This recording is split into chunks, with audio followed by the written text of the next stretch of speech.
కూర్చోండి. తలలో ఉంచినట్లయితే, కళ్ళు మూసుకున్నట్లయితే చిన్న ప్రార్థన చేసుకుందాం. మహాగణుడు, మహోన్నతుడు, శక్తిమంతుడు, శ్రీమంతుడు, సర్వ సృష్టికి ఆధారభూతుడైనటువంటి నా యేసయ్య, మరొకసారి నీ పాదాల ఎదుకు వచ్చాం. మిమ్మల్ని ఆరాధించడానికి, పూజించడానికి, కొనియాడడానికి, కీర్తించడానికి, దేవాని నామాన్ని మహిమపరచడానికి నాతో ఉండండి, మాతో ఉండండి, మా మధ్యన ఉండండి తండ్రి. దేవ, ఈ ఆరాధన క్రమముగాను మర్యాదగాను మీ నామమును హెచ్చించేదిగాను, ఘనమైనదిగాను, మా హృదయాలను తాకేదిగాను, మమ్మల్ని బలపరిచి స్థిరపరిచి నిలబెట్టేదిగాను నిలబెట్టమని అడుగుచున్నాను తండ్రి. అయా, ఆది నుంచి అంతవరకు మీరు తోడేంటండి. నీ నామమునకి మహిమ, ఘనత, ప్రభావాలు చెల్లిస్తున్నాము తండ్రి. ఆమేన్. మనము మొదటి వర్తమానంగా మత్తయి సువార్త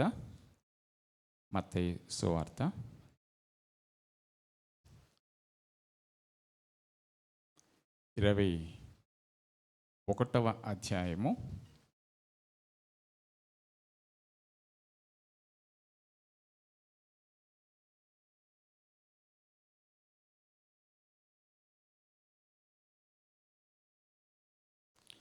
1 నుంచి కొన్ని వచనాలు చదువుకుందామండి. 1 నుంచి కొన్ని వచనాలు, ఒక వచనం నేను, ఒక వచనం మీరు. తరువాత యెరూషలేమునకు సమీపించి ఒలివ చెట్ల కొండ దగ్గర ఉన్న బేత్పగేకు వచ్చినప్పుడు యేసు తన శిష్యులలో 2 చూచి,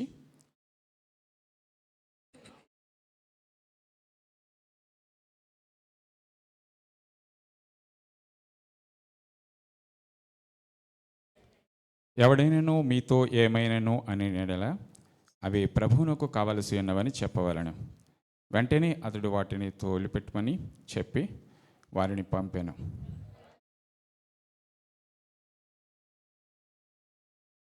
ఇదిగో, నీ రాజు సాత్వికుడై గాడిదను, భారవాహక పశువు పిల్ల అయిన చిన్న గాడిదను ఎక్కి నీ వద్దకు వచ్చుచున్నాడని సియోను కుమారితో చెప్పుడి అననిది.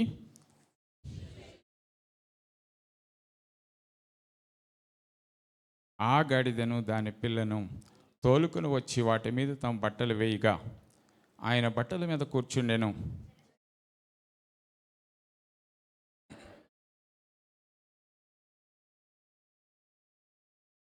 చాలండి. తర్వాత మనం అవసరాన్ని బట్టి కొన్ని వచనాలు చూద్దాం. మీ అందరికీ ప్రభువైన యేసుక్రీస్తులో మరొకసారి వందనాలండి. మీ పక్క వారికి కూడా ఒకసారి వందనాలు తెలియచేయండి.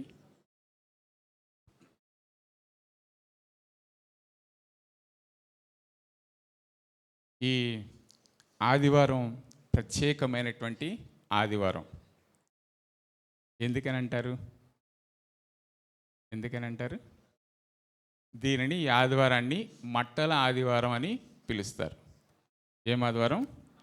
మట్టల ఆదివారం. అంటే ఈరోజు మట్టలకు ఒక ప్రత్యేకత ఉంది. మనకి ఉన్నటువంటి సంవత్సరంలో 52 ఆదివారాలలో ఈ ఒక్క ఆదివారాన్ని ఏమని పిలుస్తారండి? మట్టల ఆదివారం. మిగతా ఆదివారాల్ని అలా పిలవరు. ఎందుకంటే అసలు దేనికి ఇంత ప్రాధాన్యత వచ్చింది? మట్టల ఆదివారం నాడు జరిగినటువంటి సందర్భాలు ఏంటి? అక్కడ జరిగినటువంటి సాదృశ్యాలు ఏంటి? ఆ రోజుని ఎందుకు మట్టల ఆదివారం అని పిలుస్తారు? ఇందులో ఉన్నటువంటి కొద్ది మాటలు మనం చూడబోతూ ఉన్నాం. ప్రతి ఒక్కరూ కూడా అందరికీ తెలిసినటువంటి విషయం ఏంటంటే, మట్టల ఆదివారం రోజున బాగా అందరికీ అర్థమైనటువంటి పదాలు ఏంటంటే, యేసు గాడిద మీదకెక్కి వచ్చారు అని తెలుసు. ఇది బాగా ప్రాచుర్యం. రెండోది ఏంటంటే, మట్టల ఆదివారం రోజున మట్టలకు ఏం గుచ్చుతారు? పూలు గుచ్చి చక్కగా చర్చిల్లో కడతారు. మంచిదే, మనకి ఎక్కడ లేవు కానీ మంచిదే. అయితే అది దేనికి సాదృశ్యాన్ని తెలుపుతూ ఉంటాయి అలా కట్టడం వల్ల అనేవి మనం తర్వాత భాగాలలో చూస్తాం. అసలు మట్టల ఆదివారం జరిగినట్టు 2 సందర్భాలు ఏంటంటే, కట్టబడిన గాడిద యొక్క కట్లు విప్పుట, కట్టబడిన గాడిద యొక్క కట్లు విప్పుట. దుర్నీతిని పారద్రోలి అక్కడ దేవుని యొక్క వాక్యాన్ని లేకపోతే దేవుని యొక్క విధానాన్ని అక్కడ ఉంచుట. అంటే దేవాలయంలో క్రయ విక్రయాలు జరుగుట దేవుడు సహించలేదు. ఈ 2 సందర్భాలు చాలా ప్రాముఖ్యమైనవి. అసలు కట్టబడిన గాడిద యొక్క కట్లు ఎందుకు విప్పవలసి వచ్చింది? ఆ కట్టబడిన గాడిద ఎవరు? మనం ఇక్కడ చూస్తూ ఉన్నాం. ఒకసారి ఎవరైనా చదవండి, 21వ అధ్యాయం మొదటి నుంచి.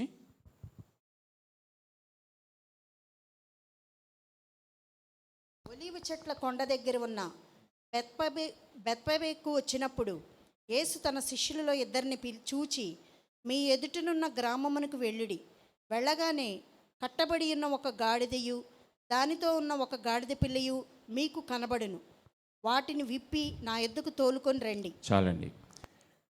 తరువాత యెరూషలేమునకు సమీపించి, అంటే ఈయనను యేసు ప్రభువారు ఇప్పుడు ఎక్కడకు సమీపిస్తూ ఉన్నారంటే యెరూషలేమునకు సమీపిస్తూ ఉన్నారు.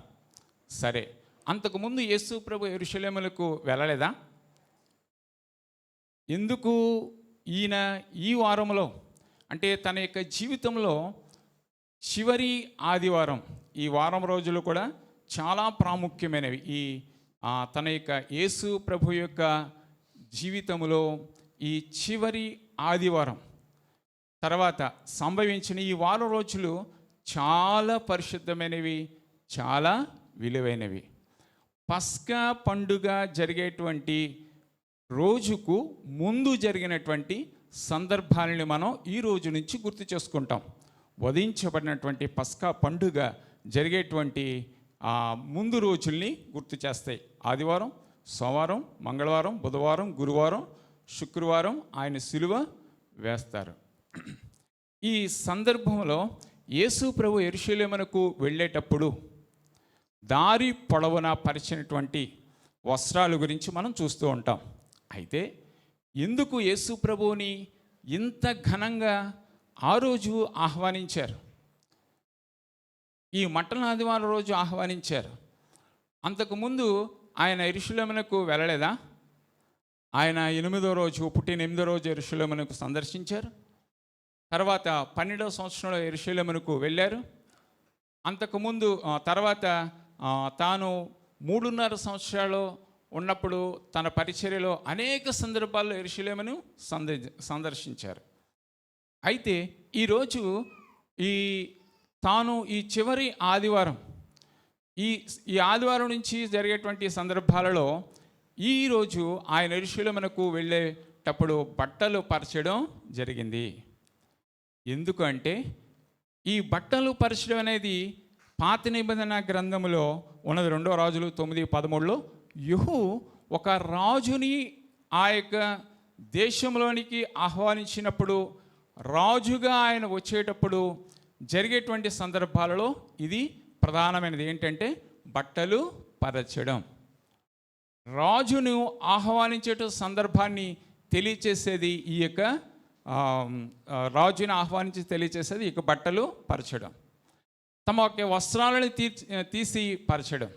అంటే ఈయనను రాజుగా ఎప్పుడు గుర్తించారు? మనకు ఒక రాజు రాబోతున్నాడు, ఆ రాజును మనం ఎలాగో ఆహ్వానిస్తున్నాము అంటే బట్టలు పరిచి, ఖర్జూరపు మట్టలు అక్కడ పేర్చి చూపించి అక్కడ ఆహ్వానిస్తూ ఉన్నారు. ఒక రాజు లేకపోతే ఒక అధిపతి, ఒక ఉన్నతాధికారి, ఉన్నతమైన హోదా కలిగినటువంటి ఆయన వచ్చేటప్పుడు ఎలా ఆహ్వానిస్తారండి? ఎలా వస్తారు? చాలా హుందాతనంగా మంచి కార్లలో ఎవరిని రానివ్వకుండా వస్తారు. మన సీఎం గారు వస్తున్నారు అనుకోండి, ఎలా ఆహ్వానిస్తారు? మనందరం రోడ్ల మీద తిరుగుతూ ఉంటే కార్లు వచ్చేస్తాయా? రాదు. అందరినీ వారి వారి వీధుల్లో ఆపేస్తూ ఉంటారు. ఎవరైనా వస్తే రోడ్ల మీదకు ఎవరిని రానివ్వరు. ఆయన యొక్క స్థానాన్ని అలాగూ గౌరవిస్తూ ఉంటారు. అంటే ఈయన కూడా ఎలాగ వస్తున్నాడో అని ప్రజలు చూస్తూ ఉన్నారు. అలాంటి సందర్భంలో యేసు ప్రభువారు ఎలాగూ రాబోతున్నారు అనుకునే సందర్భంలో ఈయన ఎలా వస్తున్నారు? గాడిద పిల్లల మీద ఆయన వస్తూ ఉన్నారు. గాడిద దేనికి సాదృశ్యం అండి? గాడిదని అందరూ ప్రేమిస్తారా? గాడిద నిషేధించబడినటువంటి జంతువుల్లో ఒకటి. పాత నిబంధనలో ఉన్నది నిషేధించబడినటువంటి జంతువుల్లో ఒకటి. అలాంటి సందర్భంలో అందరూ అనుకోవచ్చు, ఎందుకు గాడిదని ఆయన కోరుకున్నారు? ఎవరు కోరుకునేటువంటి నిషేధించబడినటువంటి దానిని యేసు ప్రభువారు కోరుకున్నారు. కట్టబడినటువంటి గాడిదను ఆయన కోరుకున్నారు. దాని యొక్క సందర్భం తర్వాత మనం చూస్తామండి. ఆయనని దాని మీద ఊరేగింపుగా రావడానికి ఇష్టపడ్డారు. ఎదుట ఉన్న గ్రామానికి వెళ్ళండి, కట్టబడినటువంటి గాడిద ఎక్కడ ఉంటుంది. అదే మనం చూస్తూ ఉన్నాం. 4వ వచనం చివరిలో, ఇదిగో నీ రాజు సాత్వికుడినై గాడిదను బరవాహక పశువు పిల్లనైన చిన్న గాడిదని ఎక్కి నీ యొద్దకు వచ్చుచున్నాడు. ఈయన ఆ విధంగా గాడిద మీద రావడానికి కారణాలు ఏంటంటే, మనము కూడా అనేక సందర్భాల్లో నిషేధించబడిన విలువలేని వారిగా ఉన్నటువంటి మనల్ని కూడా ఆయన ఏం చేశాడంటే కోరుకున్నాడు. మన యొక్క కట్లను విప్పి మంచివారినిగా చేసి పరిశుద్ధులుగా చేయాలని మనల్ని ఆయన ఎంచుకున్నాడు. ఆయన పరిశుద్ధుల కొరకు రాలేదండి, ఆయన పరిపూర్ణుల కొరకు రాలేదు.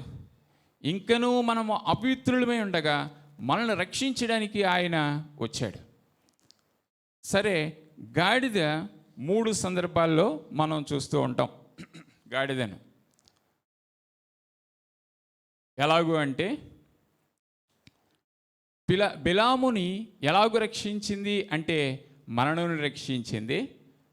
అబ్షాలోమును ఎలాగూ ఆయన ఉరివేయడానికి ఉపయోగపడింది. అలాగే సులువు మీద ఊరేగించడానికి, గాడిద మీద ఊరేగించడానికి, యేసు ప్రభువుని ఊరేగించడానికి ఉపయోగపడింది. 3 సందర్భాల్లో ఉరి నుండి తప్పించబడిన,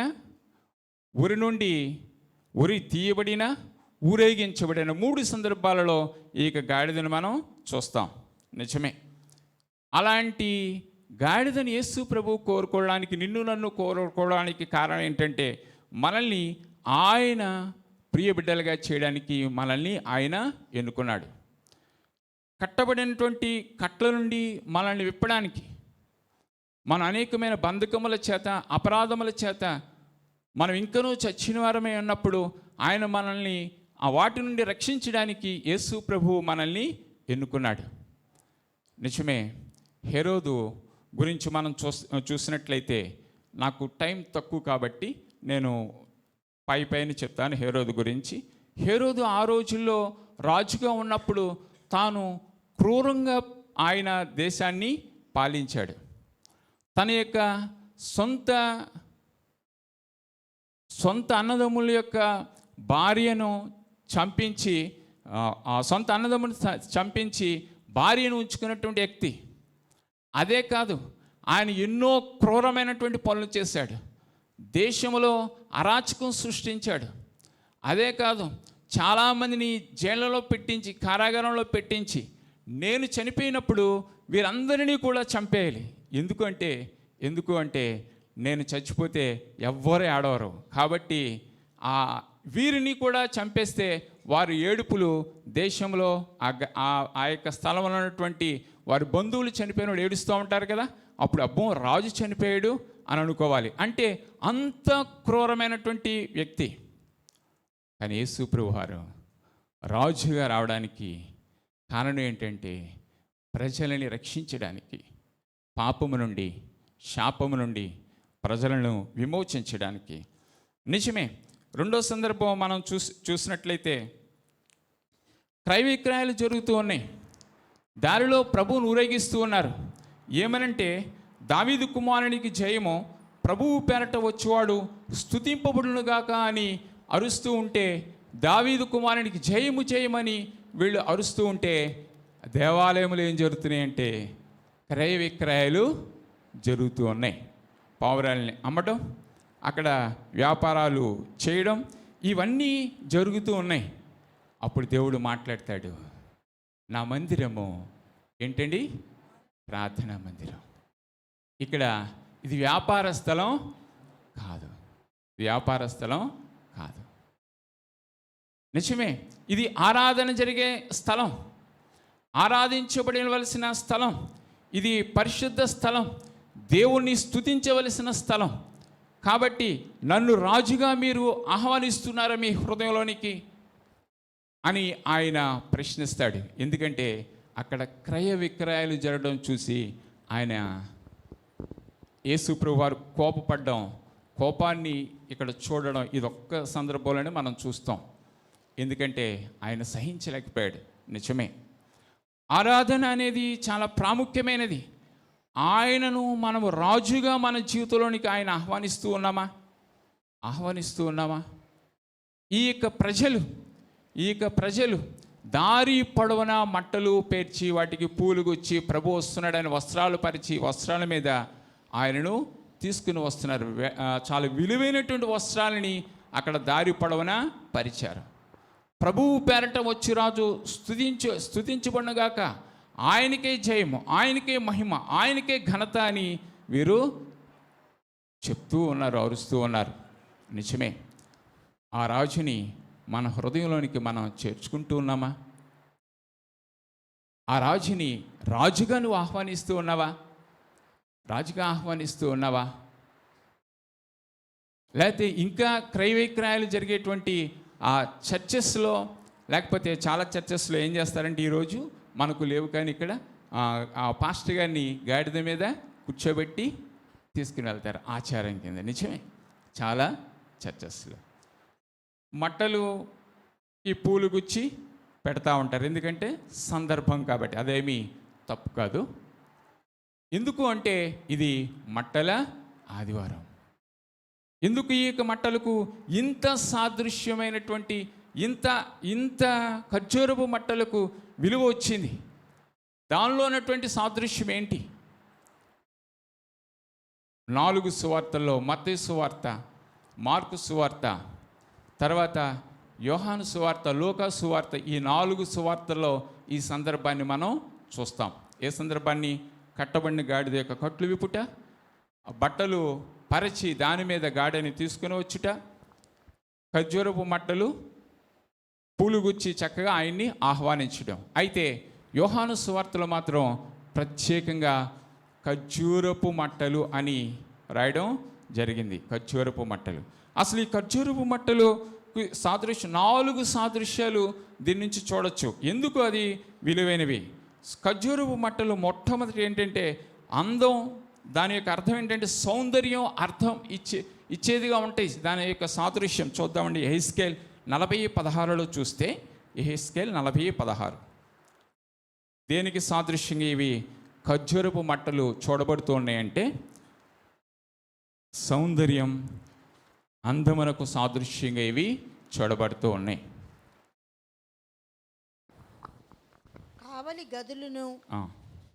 కావలి గదులకును గుమ్మములకును లోపల వాటికి మధ్యగా చుట్టూనున్న గోడలకును ప్రక్క గదులకును కమ్ములు పెట్టబడిన కిటికీలుండెను. గోడలోని స్తంభములకును కిటికీలుండెను. ప్రతి స్తంభం మీదను ఖర్జూరపు చెట్లు రూపింపబడి ఉండెను. చాలండి, చూడండి, ఇంత అందంగా ఉన్నటువంటి దానికి ఏమి పొదిగిస్తూ ఉన్నారంటే ఖర్జూరపు మట్టల్ని పొదిగిస్తున్నాడు. దేనికంటే అందమునకు, సౌందర్యమునకు ప్రభువు వచ్చుచున్నాడు కాబట్టి సౌందర్యంగా కనిపించాలి అని వారు అవి పేరుస్తూ ఉన్నారు. ఎందుకంటే మన జీవితంలో ప్రభువుకి మన హృదయాన్ని అందంగా, సౌందర్యంగా మనం ప్రభువుకి అర్పిస్తున్నామా? రెండవది 41:18-19 చూద్దామండి. కెరూబులను ఖర్జూరపు చెట్లు ఉండెను. ఆ, దానికి 2 కెరూబుల సందున ఆ. ఖర్జూరపు చెట్టు ఒకటి ఉండెను. చాలండి. కెరూబుల మధ్య ఖర్జూరపు చెట్టు, ఖర్జూరము ఆ ఆకులు ధరించినటువంటి కొమ్మల్ని ఉంచడం మనం చూస్తున్నాం. నిజమే, కెరూబుల విలువైనటువంటి స్థానములో అవి ఉంచబడ్డం మనం చూస్తూ ఉన్నాం. విలువైన స్థానములో నిజమే. ఎందుకు అంటే దానికి అంత విలువ ఉంది. అవి ఏ సాదృశ్యంలో వాడారు అంటే ఆ యొక్క కెరూబుల మధ్య ఉండేటువంటి స్థానములో వాటిని ఉంచారు. ఎందుకంటే అవి విలువైనవి కాబట్టి, అందంతో కూడుకున్నవి కాబట్టి, సౌందర్యంతో కూడుకున్నవి కాబట్టి ఈ సందర్భాల్లో వాటిని ఉంచారు. మూడవదిగా ఏంటంటే నీతికి సాదృశ్యమేవి, నీతితో నింపబడినవి. మనం కీర్తనలో చూస్తాం, నీతివంతులు ఎలాగ వర్ధిల్లుతారండి? ఖర్జూరము వృక్షము వలె మొవ వేదురు. నీతిమంతులు నీతికి సాదృశ్యం. ఇక ఖర్జూరపు రెమ్మలు. నిజమే, మనము నీతిని కలిగిన వారంగా ఉన్నామా? క్రీస్తు ప్రభువు ఆయన రాకలో, ఆయన యెరూషలేములో ప్రవేశ దినమున ఈ ఖర్జూరపు మట్టలు ఉంచడానికి కారణాలు ఏంటంటే అవి సౌందర్యమునకు, అందమునకు గుర్తు. అలాగే అవి కెరూబుల మధ్య ఉంచబడినటువంటి రెమ్మలుగా ఉన్నాయి, నీతికి సాదృశ్యంగా ఉన్నాయి. అదే కాదు, విజయానికి సాదృశ్యంగా అవి కనిపిస్తున్నాయి. యోహాను 12:13 చూస్తే, యోహాను 12:13 చూస్తే విజయానికి గుర్తుగా అవి ఉన్నాయి. చూద్దామండి. ఖర్జూరపు మట్టలు పట్టుకొని ఆయనను ఎదుర్కొనబోయి జయము ప్రభు పేరట వచ్చుచున్న ఇశ్రాయేలు రాజు స్తుతింపబడును గాక అని కేకలు వేశారు. చాలండి. ఈ ఖర్జూరపు మట్టలు దేనికి గుర్తు అంటే జయానికి గుర్తు, విజయానికి గుర్తు. నా జీవితంలో విజయానికి గుర్తుగా ఆ యొక్క ఖర్జూరపు మట్టలు కనిపిస్తున్నాయి. ప్రభువు పేరట వచ్చేవాడు స్తుతించబడునుగాక, ఆయన జయము పొందునుగాక, ఆయన కీర్తించబడునుగాక, ఆయన ఘనపరచబడునుగాక అని ఆ యొక్క ప్రజలు ఈ రోజున ఆయన్ని ఎక్కడ నడిపిస్తున్నారండి? విలువైన వస్త్రాలని దారి పొడవునా పరచి, మా రాజు నీతిపరుడు, మా రాజు సౌందర్యవంతుడు, మా రాజు కెరూబుల మధ్య నివసించేటువంటి వాడు, మా రాజు నీతిని ప్రేమించేవాడు, నీతి న్యాయాలు జరిగించేవాడు అని ప్రభువుని వారి రాజుగా వారు గుర్తించారు. వారు రాజుగా గుర్తించారు. ఈ రాజు నీతిమంతుడు యెరూషలేమునకు ఆయన వస్తూ ఉన్నాడు. అంతకుముందు అంత ఘనత యేసు ప్రభువుకి రాలేదే. ఎన్నో సందర్భాల్లో యెరూషలేమునకు వెళ్ళారు కానీ అలాగూ కీర్తించబడలేదే. కానీ ఈ రోజున ఇలాగ కీర్తించబడడానికి కారణం ఏంటంటే యేసు ప్రభు వారి యొక్క చివరి దినాలలో, ఆ చివరి నుండి ఆ 7 రోజులు, ఈ వారం అంతా కూడా చాలా ప్రాముఖ్యమైనదిగా మనం చూస్తూ ఉన్నాం. ఆయన ఎన్నో సందర్భాలని మనం రేపు, ఎల్లుండి, అవతల అవన్నీ కూడా చూస్తూ ఉంటాం. నిజమే. లాస్ట్ వీక్ కూడా మంగళవారం జరిగిన సందర్భాన్ని మనోహర్ గారు మనకు వివరించారు. నిజమే, ఆయన విజయానికి గుర్తుగా వీరు బట్టలు పరుస్తూ ఉన్నారు. మనం ఆయన విజయాన్ని లేకపోతే ఆ రాజుని రాజుగా మన జీవితంలో చేర్చుకొని ఆరాధిస్తున్నామా, కీర్తిస్తున్నామా? ఏదో రాజుని మనం ప్రేమిస్తున్నామని పైకంటే ఉపయోగం లేదు, కానీ రాజుని రాజుగా మనం కీర్తించవలసిన అవసరం ఉంది. మనం ఏ కట్ల చేత, ఏ బంధకముల చేత ఇంకా నింపబడి ఉన్నామో, ఇంకా దానిలో ఉన్నామో, ఆ బంధకం నుండి విడిపించబడాలని ప్రభువారు చూస్తూ ఉన్నారు. అందుకే ఆయన నీ కొరకు, నా కొరకు సిలువ వేయబడ్డానికి, మరణం నుండి తిరిగి లేచి పునరుద్ధానుడును అని అనిపించుకోవడానికి ఆయనవన్నీ కూడా తన యొక్క లేఖనాలలో రుజువుపరిచిన వాటిని చూపించడానికి ఈరోజు ఆయన బయలుదేరి యెరూషలేమునకు వెళ్తూ ఉన్నారు. ఆ ప్రజలు ఏ ప్రజలైతే ఈరోజున ఏమన్నారండి? దావీదు కుమారునికి జయము, ప్రభువు పేరట వచ్చు రాజు స్తుతించబడునుగాక, సర్వోన్నతమైన స్థలములో జయము అని కేకలు వేస్తూ ఉన్నారు. ఆ రాజుని రాజుగా మన జీవితంలో మనం చేర్చుకున్నామా? ఆ రాజుని ప్రభువుగా మన జీవితంలో మనం అంగీకరించామా? మన జీవితంలో ఆయనకి స్థలం ఇచ్చామా? మన జీవితంలో ఆయన్ని స్తుతిస్తూ ఉన్నామా? అక్కడ ఆ దేవాలయంలో క్రయ విక్రయాలు జరిగేటప్పుడు ఆయన ఏం చేశారంటే, ఇది దొంగల గుహ కాదు, ఇది క్రయ విక్రయాలు జరిగేటువంటి స్థలం కాదు అని వారిని అక్కడి నుండి పారద్రోలాడు. నిజమే, ఆరాధించవలసిన ఆ యొక్క సందర్భంలో ఆరాధించవలసిన ఆ యొక్క స్థలములో ఆరాధనకు స్థలం లేకపోవటం చూచి ఆయన విస్మయం పొందారు. ఇది ఆరాధించే స్థలం. నిజమే, నీ హృదయాన్ని ఆరాధించే స్థలముగా మనం ఉంచామా? క్రయ విక్రయాలతో మనం నింపామా? అందుకే ఆరాధన చాలా ప్రాముఖ్యమైనది. ఆరాధనలో మనం అటు ఇటు తిరగకూడదు, ఆరాధనలో బయటికి వెళ్ళకూడదు. ఆరాధించవలసిన సమయంలో ఆరాధించాలి. అదే ఇక్కడ చెప్తూ ఉన్నారు. క్రయ విక్రయాలు జరుగుతున్న వ్యాపారం జరుగుతుంది, అది చూసి ఆయన ఓర్చుకోలేకపోయాడు. అందుకే 2 సందర్భాలు ఈ దినాన మనం చూస్తాం. ఏంటంటే, కట్టబడిన గాడిద యొక్క కట్లు విప్పుట. ఎవరు కోరుకునేటువంటి ఆ యొక్క గాడిదను ప్రభువు కోరుకున్నాడు. మన ఇంట్లో కూడా మన పిల్లల్ని ఎలా తిడతామో తెలుసు. చాలా పేర్లు ఉన్నాయి కదండి. కంచర గాడిద ఉంది, ఇంకా అడ్డగాడిద ఉంది, ఇంకా చాలా చాలా ఉన్నాయి. అవన్నీ కూడా మన ఇంట్లో కూడా ఉపయోగిస్తాం. ఎందుకంటే వారిని, పిల్లల్ని అలాగ వారితో పోలుస్తూ ఉంటాం. ఏ సందర్భంలో పోలుస్తూ ఉంటామంటే, చాలా ఆనందంగా సంతోషంగా ఉన్న సందర్భాల్లో పోలుస్తూ ఉంటామండి. ఏ సందర్భంలో పోలుస్తూ ఉంటాం? కోప సమయంలో, తట్టుకోలేని సమయంలో పోలుస్తూ ఉంటాం. అంటే దానికి విలువ లేనటువంటి సమయంలో దాన్ని పోలుస్తూ ఉంటాం. నిజమే, నిజమే. కానీ అలాంటి వస్తువుని ప్రభువు ఎందుకు కోరుకున్నాడంటే, అది నాకు కావలసి ఉన్నది, మీరు వెళ్ళండి. అవి ఎందుకు అంటే, ఈ కట్టబడినటువంటి ఈ యొక్క గాడిదలు, ఈ 2 కూడా ఎవరికి కావాలి? ప్రభువునకు కావలసి ఉన్నవి. నేను అనుకుంటా ఉంటాను, కట్టబడిన గాడిద. ఇక్కడ మనం చాలా జాగ్రత్తగా ఆలోచించాలి. గాడిదలు చాలా ఉన్నాయండి, చాలా ఉన్నాయి. కాకపోతే ప్రభువారు చెప్పింది ఏంటంటే, ఆ గ్రామంలో, మీ ఎదుట ఉన్నటువంటి ఆ గ్రామంలోకి వెళ్ళండి. వెళ్ళగానే అక్కడ మీకు కనిపిస్తే ఏంటంటే, కట్టబడిన గాడిదలు.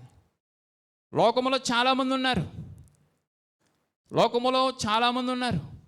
800 కోట్ల జనాభా పైన చిలుక ఉన్నారు. అయితే ఈ రోజున నిన్ను నన్ను కూడా ఆయన ఈ స్థలములో, ఆరాధించేటువంటి ఆరాధనా స్థలములో, పరిశుద్ధ స్థలములో నిన్ను నన్ను ఆయన కూర్చోబెట్టారంటే, నీవు ఆయనకు కావలసినది, నేను ఆయనకు కావలసి ఉన్నది. వాటిని తోలుకుని రండి. వాటి యొక్క కట్లను నేను విప్పుతాను, వాటిని నేను పరిశుద్ధపరుస్తాను, వాటి కొరకు నా రక్తాన్ని చిందిస్తాను, వారిని నేను విమోచిస్తాను, వారిని పరిశుద్ధపరుస్తాను. ఎందుకంటే నేను స్తుతించబడాలి, రాజుగా నన్ను వారు స్వీకరించాలి. నిజమే, నీవు నేను ఆయన్ని రాజుగా స్వీకరిస్తూ ఉన్నామా? రాజుగా ఆయన్ని ప్రేమిస్తున్నామా? మనం ఆయన్ని రాజుగా ప్రేమించినట్లయితే, రాజుగా మనం స్వీకరించినట్లయితే, చూసినట్లయితే, మనం ఆయన్ని మనసారా ఆరాధించగలం, మనసారా ఆయన్ని పూజించగలం, మనసారా ఆయన్ని స్తుతించగలం. లేకపోతే మనం ఆయన్ని అలాగ ఆరాధించలేం. మనం ఏ విధంగా ఉన్నాం? ఆరాధించే వారంగా ఉన్నామా? మన హృదయంలో క్రయ విక్రయాలు జరుగుతున్నాయా? దేవాలయంలో క్రయ విక్రయాలు జరగడానికి ఇష్టం లేదు కాబట్టి వాటిని తోలివేయడానికి ఆయన నీ గురించి నా గురించి వస్తూ ఉన్నాడు, వాటిని విడిపించడానికి. నిజమే, ఆయన ఎలాగూ మనం ఆరాధిస్తూ ఉన్నాం, ఎలాగూ ఆయన్ని ప్రేమిస్తూ ఉన్నాం. ఈ 2 సందర్భాలను బట్టి ప్రభువును మనం స్తుతిస్తూ ఆరాధిస్తూ గణపరుద్దాం. అట్టి కృప ప్రభువు మనకు అనుగ్రహించునుగాక. ఆమేన్.